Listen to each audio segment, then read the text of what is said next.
esta noche tenemos entrevistas tan interesantes que he pecado de entusiasmo o de confusión, porque anuncié a Jorge Nieto. Jorge Nieto va a estar con nosotros mañana, ¿verdad? A quien tenemos de todas maneras, y ya estaba pauteado, y tenemos la presentación de una encuesta sumamente interesante, es Alfredo Torres, presidente ejecutivo de Ipsos Perú, porque se ha lanzado una encuesta nacional urbana-rural sobre la opinión pública y la crisis en el agro. Como recordamos, la ley de promoción agraria fue derogada y se promulgó una en medio de protestas que iban y venían, y ahora se espera el reglamento. Esta nueva ley, por supuesto, pues ha recibido la oposición de los agroexportadores y en parte también de los propios trabajadores. En resumen, Alfredo, buenas noches. Y el pie de la encuesta es que aquí lo que se ha aprobado es un bono no remunerativo del 30% sobre la remuneración mínima vital, que para los agroexportadores escapa en muchos casos, o va a escapar en muchos casos, a sus capacidades, con todas las consecuencias que esto va a tener en términos de quiebras, de informalidad y demás. Y por el lado de los trabajadores, o de la representación que conocemos los trabajadores, la queja es que ese bono ha debido ser remunerativo, con todas las consecuencias que esto implica. Pero la encuesta arroja conclusiones muy interesantes. Buenas noches. Buenas noches, Enrique. Efectivamente, es una encuesta nacional urbana-rural. Hubiera sido ideal poder tener la encuesta antes de la ley, pero la ley se aprobó muy rápidamente. Lo que encuentra la encuesta es que la opinión pública, tanto en el ámbito urbano como en el campo, tiene bastante claras las consecuencias que puede tener este incremento en los costos de las empresas. Son varias preguntas, no sé si vas a presentarlas. Sí, vamos a tratar de ir publicando algunos de los cuadros. A ver, tenemos uno, señor productor, tenemos uno. Hay uno, ahí tenemos el primero, ¿no? Cuando si les preguntan a partir de esta situación del bono del 30%, algunas empresas reducirán personal para evitar que sus costos se incrementen, y allí vemos, ¿no? Es probable, estamos entre un 70 y 80%, Alfredo. Así es, a nivel nacional 75%, en Lima llega al 80%, pero en el ámbito rural también la tienen clara, el 71% piensa así. Es decir, es bastante lógico, en el Perú hay mucho emprendedurismo, que si suben los costos de las empresas en el ámbito salarial, pues entonces hay algunas que van a tener que reducir personal para evitar que esos costos se incrementen. Esta es la proporción que entonces, aproximadamente claro vemos. Sí, adelante, sí. No, sí, lo que comentaba es que el efecto sobre la reducción del empleo es evidente para todos, ¿no? Así y se ve claramente en esta pregunta. Y luego tenemos otra. A ver si es que podemos ir pasando los cuadros. Sí, que tiene que ver con el riesgo de que algunas empresas pasen a la informalidad. Ahí está. Cuando suben los costos de las, en este caso por un bono extraordinario, un bono adicional al sueldo, algunas empresas podrán reducir parte del personal para cubrir su situación, pero otras más pequeñas probablemente lo que van a hacer es simplemente pasar a la informalidad, como ha ocurrido en tantos otros sectores, ¿no? También lo entiende la opinión pública, 74% lo ve de esa manera como probable, nuevamente un poco más en Lima, pero también en el interior del país, en el ámbito rural, hay un sector mayoritario que ve como muy probable esta consecuencia, ¿no? Estas proporciones más o menos se repiten, ¿no?, en el resto de las preguntas: la reducción de personal, la informalidad, que ya lo hemos visto, un poquito más bajo, pero igual, digamos, muy la balanza hacia el lado de la probabilidad, si se dejarán de exportar ciertos productos agrarios porque los costos de producción serían mayores, o los precios internacionales, no, a los precios internacionales de esos productos. Es decir, que perderíamos competitividad, y es un aproximado de 62, 63, 65%, que también lo considera probable. Claro, porque los precios acá están fijados por el mercado internacional. Entonces, si los costos de producción suben, lo que ocurre es que algunas empresas pues ya dejarán de producir esos productos o exportar esos productos porque no van a poder competir con los precios internacionales Ujú. Está preestablecido, ¿no? Y es similar, ¿no? En el caso de algunas empresas dejarán de tener ganancias y por lo tanto el Estado recaudará menos impuestos. Recordemos que los agroexportadores, si bien tienen un régimen o han tenido un régimen de impuesto a la renta bastante diferenciado, ¿no? Con un 15% en lugar del 29.5%, pues de todas maneras son aportantes, ¿no? Importantes en términos tributarios. Y hay, ¿no? Bueno, los objetivos del reglamento, una mayoría de 80 y pico por ciento también dice hacer un reglamento que promueva la creación de empleos formales en la agricultura, ¿no? Mucho más que Sí, atender a la presión esa social de manera pregunta, que no haya más bloqueos de carreteras, es muy inferior.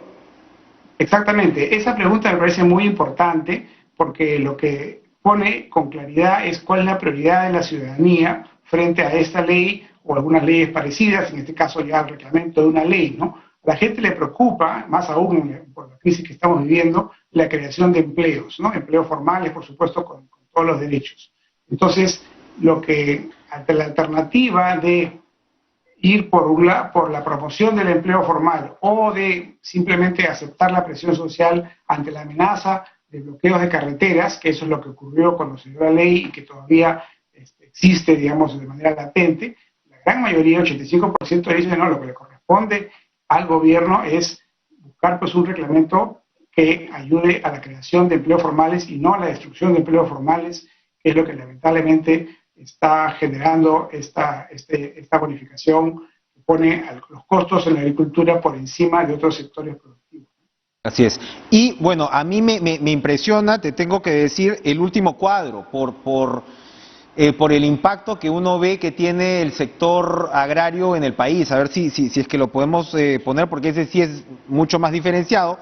¿Es usted o algún miembro de su hogar trabaja de manera permanente u ocasional en la agricultura o en alguna ocupación relacionada con la actividad agropecuaria? Es uno más abajo, donde vemos que en el ámbito rural, el último, en el ámbito rural vemos que uno más, seguimos bajando, ya vamos a llegar, donde vemos que nada menos que el 70% de encuestados responden que sí, que usted o algún miembro de su hogar trabaja de manera permanente u ocasional en la agricultura o en alguna ocupación relacionada con la agricultura. Incluso a nivel urbano, ¿no? Urbano nacional, estamos hablando de 38%, es altísimo para lo que uno ya se imagina. A estas alturas uno ahí se da cuenta de que los lugares comunes a veces son eso, ¿no? 38% en el sector urbano. Bueno, en Lima se reduce de manera importante, ahí sí ves una diferencia, pero el peso de la agricultura, Alfredo, y por añadidura de la agroexportación, queda en evidencia en este cuadro. Hay dos factores que son importantes mencionar, ¿no? Uno es que cuando hablamos del interior urbano, hay muchas ciudades pequeñas y medianas que ya califican como urbanas, pero que están en ámbitos agrarios. Entonces, mucha gente que vive en esas ciudades pequeñas o medianas trabaja en la agricultura. Y luego está el factor de la migración a las ciudades, Lima entre ellas, de familias que tienen un origen en el campo y por lo tanto tienen parientes que trabajan todavía en el campo, ¿no? Entonces el impacto de la agricultura es mucho mayor al que normalmente se cree. No se refiere solamente a aquellos que están permanentemente trabajando en el campo, sino también a aquellos que tienen ocupaciones ocasionales o que tienen familiares en esa actividad, ¿no? Si cruzamos estos porcentajes, ¿no?, con las respuestas anteriores muy marcadas, pues uno se da cuenta por dónde opina la población que se debe ir, porque además en estos casos, en muchos casos, en miles, millones probablemente de casos, les están tocando el bolsillo. Está claro el mensaje, la gente lo que quiere es normas que promuevan el empleo formal y no normas que destruyan los empleos formales, ¿no? Claramente. Alfredo, cambiando un poco de tema, todavía no llega la última encuesta de preferencias electorales de Ipsos. Me imagino que va a llegar este fin de semana o en los próximos días. Y yo sé que los especialistas y ejecutivos de encuestas consideran pues un anatema comparar distintas muestras o distintas encuestas, pero hoy ha aparecido Datum, que de todas maneras ha tenido diferencias, ¿no?, con las encuestas de Ipsos con anterioridad, pero en todo caso si es que uno ve, se mantiene una cierta punta de George Forsyth, un ligero repunte incluso para los números de Datum, pero por lo demás no se ven todavía, Alfredo, movimientos telúricos. No sé si lo de Ipsos vaya a cambiar esto radicalmente o no, pero ¿a qué se debería esta todavía timidez frente a las preferencias electorales ya bien entrado prácticamente enero? Bueno, estamos realmente empezando el año. Las campañas electorales todavía no han calentado, ni siquiera sabemos todavía si van a ser todos los que están inscritos los que van a poder participar. El jurado todavía podría sacar a uno o dos de carrera. Creo que la gente está mucho más preocupada por la economía, por la pandemia, y claramente hay muy poco entusiasmo con las candidaturas, ¿no? Entonces, esto no es nuevo, pero creo que se ha agudizado mucho más este año. Normalmente las campañas se calientan en febrero y estallan, digamos, en marzo, ¿no? En los últimos 30 días previos a las elecciones.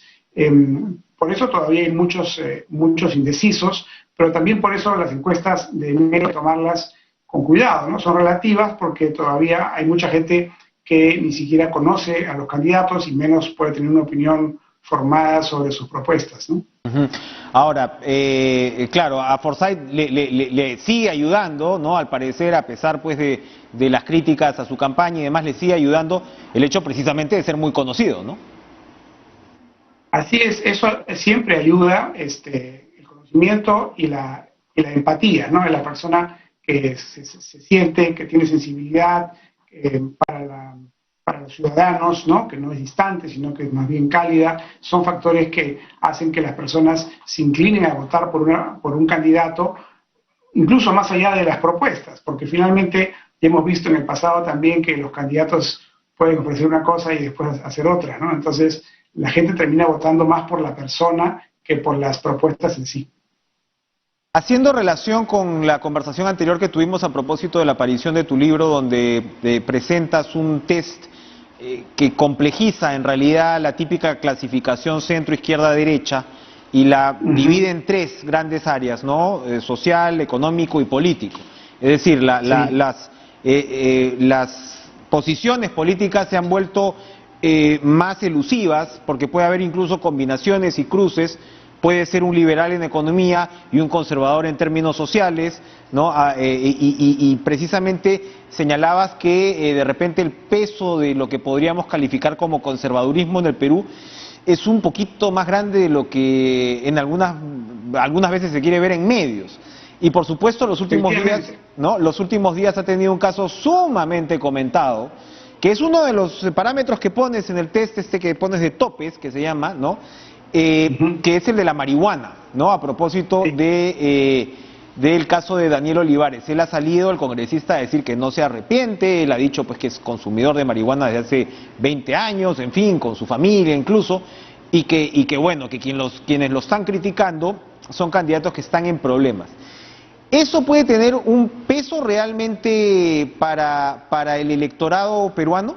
¿Puede ser un disparo al pie? Bueno, si fuera el candidato presidencial, le costaría, ¿no? Porque el sector que apoya el consumo de marihuana es minoritario. Claro, si es una persona que lo que quiere es abrir trocha para que en el futuro, algún día, se legalice la marihuana como en otros países, que es lo que parece ser su posición, entonces sí está haciendo, digamos, una estrategia correcta, ¿no? Pero es riesgosa, a nivel del partido es riesgosa porque, de nuevo, limita un poco el ámbito, la atractividad del partido para sectores conservadores, ¿no? Que, como comentábamos, son mayoritarios. Y me parece muy bien que hicieras el comentario del test que hacemos, que identificamos, pues, tres ejes, ¿no? El eje económico, que es quizá el que más se parece a la izquierda-derecha, los que creen más en el rol del Estado, más en la empresa privada, la economía de mercado, pero este otro eje social que es tan importante entre conservadores y liberales, porque también hay conservadores, digamos, estatistas o de izquierda, ¿no? Que están en contra de, digamos, de las posiciones más partidarias al rol de la mujer, que están en contra incluso de la inmigración, porque una posición liberal está a favor de la inmigración, en este caso, por ejemplo, de los venezolanos. Los conservadores están en contra, y hay un sector, digamos, de izquierda conservadora también que es muy importante en el país, ¿no? Entonces, hay varios ejes que considerar. El otro es el eje autoritarismo-democracia, ¿no? Donde también tenemos personas, digamos, de nuevo, en lo que llamamos izquierda, lo que llamamos derecha, que son autoritarias o que son democráticas. Y en el camino, pues, los electores tienen que tomar todo eso en cuenta para ver por quién se inclinan, ¿no? ¿No podría pensarse, digamos, volteando la tortilla, que una estrategia del Partido Morado, porque el propio Julio Guzmán habla al final del video, o sea, esto no fue un resbalón con un periodista, es un video in-house, ¿no? O sea, realizado prácticamente pues de manera publicitaria, está conversando el candidato con Olivares, ¿no? Le dicen al final la próxima con un tabaquito, o sea, aquí esto fue planeado. ¿No podría verse o leerse como una opción de ir con todo a la vena a ese sector que puede ser 25 o 27%, que sí es mucho más liberal en estas materias, para realmente copar? Porque, Alfredo, ese 25 o 26% del Perú te recontraalcanza para llegar a la segunda vuelta. Sí, puede ser una estrategia que va, efectivamente, para la primera vuelta le puede servir apostar a un nicho. No es tan grande si sumamos otros factores, o sea, más allá de las ideas liberales en lo social, hay que ir viendo si también en lo económico están en su propia línea. Pero sí puede ser como bien dices, una apuesta por ir por ese sector como una manera de lograr pasar a la segunda vuelta, a diferencia de Forsyth, por ejemplo, que tiene una propuesta un poco más amplia, ¿no? Que no se quiere comprometer con ninguna de las posiciones más extremas, o de otros candidatos que sí están optando por una posición más radical en lo económico, por ejemplo, como el caso de Verónica Mendoza, ¿no? Bueno, efectivamente, ¿no? O sea, Verónica Mendoza, por ejemplo, está hablando de una segunda reforma agraria. Eso también me llama la atención, en el sentido que, claro, que evidentemente la izquierda tiene un peso específico en el país, pero esta complejidad electoral que tú describes, que de repente estamos hablando ya de nichos, ¿no? O sea, las campañas son más complejas no solamente por la pandemia, sino porque tienes que ir apuntando a 6 o 7 u 8 nichos, y cómo haces para no comprometerte demasiado con uno, ¿no? Y alejar a otro y demás. Pero Verónica Mendoza está llevando a cabo mensajes de izquierda. O sea, no estamos hablando ni siquiera de una izquierda a la chilena en su momento, sino acá estamos hablando, repito, de cosas como segunda reforma agraria. ¿A qué está apuntando? ¿A qué está apuntando ahí? ¿Se puede estar equivocando Mendoza? Yo creo que ella está apuntando a ser la candidata, a consolidar todo el voto de la izquierda, ¿no? De aquellos que creen en un mayor intervencionismo estatal, ¿no? Ahí hay otros candidatos que podrían quitarle parte de ese electorado, y ella pues está tratando de anularlos con esa propuesta. De nuevo, como mencionabas, en el caso de Guzmán puede ser una apuesta a tratar de que con ese electorado le alcance para pasar a la segunda vuelta, en el supuesto de que vamos a tener un voto muy disperso, ¿no?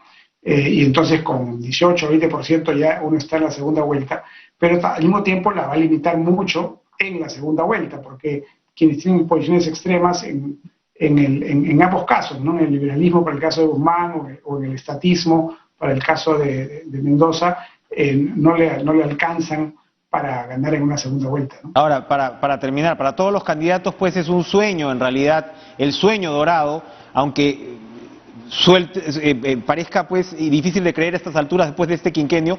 El sueño dorado es llegar con Keiko Fujimori a una segunda vuelta, la candidata aparentemente con más anticuerpos. Esa puede ser la apuesta, ¿no? O sea, si la rival es Keiko, que es la que tiene más anticuerpos, cosa que también desarrollamos en el libro, ¿no? Hemos hecho una medición sobre eso, y efectivamente el antifujimorismo es más fuerte que los otros antis que tenemos en la política peruana. La esperanza sea que con eso les alcance, ¿no?